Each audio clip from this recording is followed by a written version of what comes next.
La mañanera de Ángel Sabatina, sábado 10 de julio del año 2021. Voy a comentar con usted hoy dos temas. El primero va a ser de corto y el segundo le dedicaré un poco más de tiempo o el tiempo restante de esta mañanera. El primero es esta situación que se ha generado por la decisión de la Fiscalía General de la República para vincular a proceso al doctor Ildefonso Guajardo Villarreal. Sorpresiva la decisión, particularmente cuando el doctor Ildefonso Villarreal ha sido un funcionario público en diferentes posiciones prácticamente durante 40 años. Es un hombre que participó en la negociación y aprobación del primer tratado de libre comercio, el NAFTA o Telecán, con Estados Unidos y Canadá. Jugó en aquel entonces un papel relevante, fue legislador, él además profesionalmente tiene un doctorado en economía y los 6 años del gobierno anterior fue secretario de Economía y le tocó toda la puesta al día de NAFTA o de Telecán para constituir la nueva versión o la versión actualizada del Telecán, ahora TEMEC. Si bien hay ahí algunos puntos, 2 o 3 conflictivos, porque además fueron pésimamente negociados, pero eso se debe a la tosudez y a la soberbia de este gobierno, no al que terminó. Prácticamente el último día del gobierno del presidente Peña se firma ya el nuevo texto del TEMEC. Pero este gobierno, loquitos que son, llega una persona engaña incautos, un señor Seade, y que les vende como si fueran los brillantes más bellos y caros del mundo, unas cuentas de vidrio, y así nos fue.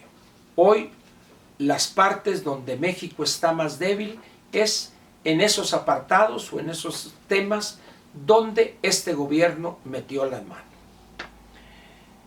Pero al margen de eso, la obra del doctor Ildefonso Guajardo ahí está. Hasta la fecha, hasta donde yo sé, he seguido su desempeño desde hace algunos años y hasta donde yo sé, repito, nunca se le había señalado algún hecho de corrupción que mereciere la cárcel o el inicio de un proceso. De tal manera pues que realmente me sorprende esto y que lo vinculen a proceso, pero además con algo que él señala en el comunicado que dio a conocer ayer. Dice él en el 5º párrafo de su comunicado, dice: quiero aclarar que enfrentaré el proceso con mis derechos ciudadanos intactos.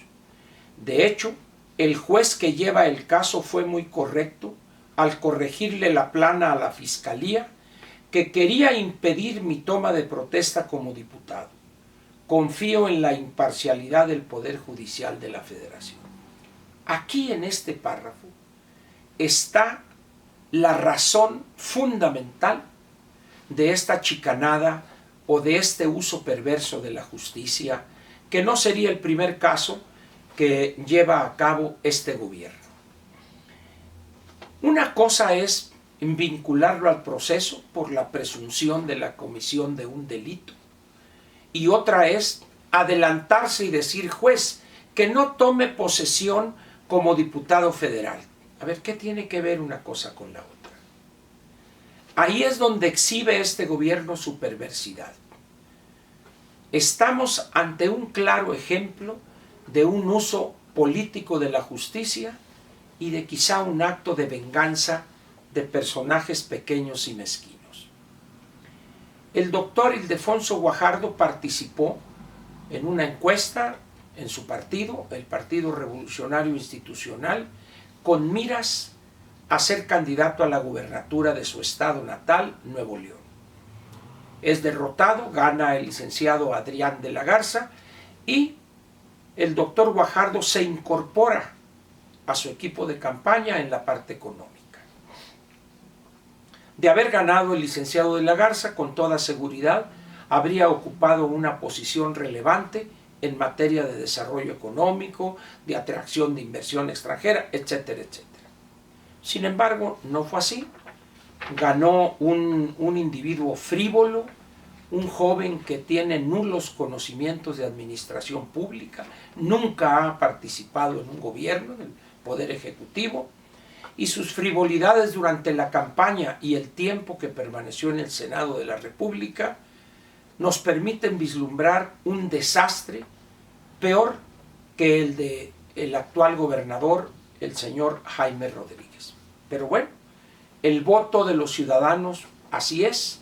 Esperemos que sea leve el daño que cause este joven imberbe y frívolo.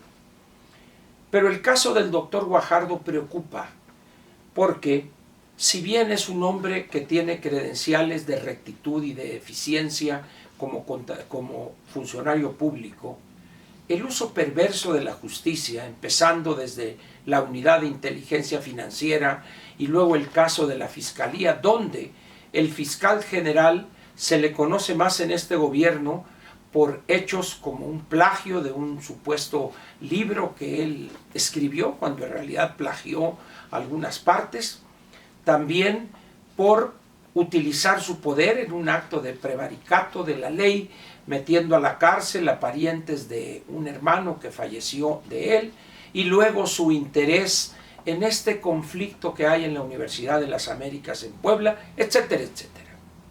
De tal manera, pues, que no es extraño que se comporte así el doctor Gertz Manero, que prácticamente resultados positivos en la Fiscalía brillan por su ausencia. Pero es evidente que aquí está la mano de la perversidad política a la que acostumbra López Obrador. Tengo la plena confianza en que el doctor Guajardo saldrá avante de esta perversidad y quedará en ridículo López y el fiscal general y la Unidad de Inteligencia Financiera una vez más. Sin embargo, el daño está hecho. ¿Qué gana el presidente con este tipo de cosas? ¿Qué gana el país? ¿Qué gana el crecimiento económico? Absolutamente nada. Y por el contrario, se pierde confianza en las instituciones, se pierde seguridad jurídica y eso contribuye a elevar el nivel de desconfianza de los inversionistas y por lo tanto a contraer la inversión ya de por sí contraída y a crear menos fuentes de empleo permanente. Es el juego perverso de López que estoy convencido no le va a resultar. Pero vayamos ahora al otro tema. El presidente de la República ha afirmado que gozamos de finanzas públicas sanas, dice él, y por esa razón no habrá una reforma fiscal, porque con lo que hay basta para los compromisos, etcétera, etcétera. Además de exhibir una ignorancia total en materia de finanzas públicas, el presidente cae en esa perversidad que ha anunciado desde antes de la toma de posesión y que se traduce, para decirlo fácil, en una ignorancia completa de la realidad que enfrentan hoy no solo el gobierno mexicano en materia de finanzas públicas, sino después de la pandemia un buen número de gobiernos distribuidos en el planeta. A eso debemos agregarle algo que ya es imposible ocultar: la bomba de tiempo que ya empezó la mecha a avanzar hacia donde está el explosivo, esa bomba de tiempo que son las pensiones. El presidente piensa que con dádivas que no pensiones va a enfrentar y resolver ese problema. Sin embargo, una vez más, se equivoca. México es un país sumido en la informalidad. Prácticamente las 2/3 partes de los trabajadores y empleados lo hacen en la informalidad. Por lo tanto, no cotizan en la seguridad social y en consecuencia no alcanzarán una pensión al final de su vida laboral. Eso lleva a millones de mexicanos a estar trabajando por encima de lo recomendable. 65-70% de quienes lleguen a los 65 años no tendrán derecho a una pensión y en consecuencia tampoco a un servicio médico, como sería el caso del Seguro Social. Pero eso tampoco parece preocuparle al presidente. Con demagogia, con declaraciones absurdas las más de las veces, piensa que podrá enfrentar y resolver un problema gravísimo. Si usted me preguntare cuál es el problema que yo veo más grave del gobierno actual y el que viene, sin duda diría el problema de las pensiones. No solo no hay dinero, sino que además el porcentaje de aportación en las cuentas individuales es ridículo a nivel tal que a lo más que podrán esperar los trabajadores de aquí a 2, 3, 4 años que empiecen a pensionarse ya números importantes de ellos, niveles de 25-26% de su último salario.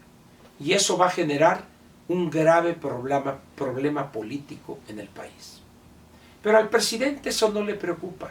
Él ya no va a estar en el gobierno, si no es que antes no sale del gobierno producto del quebranto de su salud. Grave es el futuro que nos espera en materia de pensiones y en consecuencia de la salud de las finanzas públicas.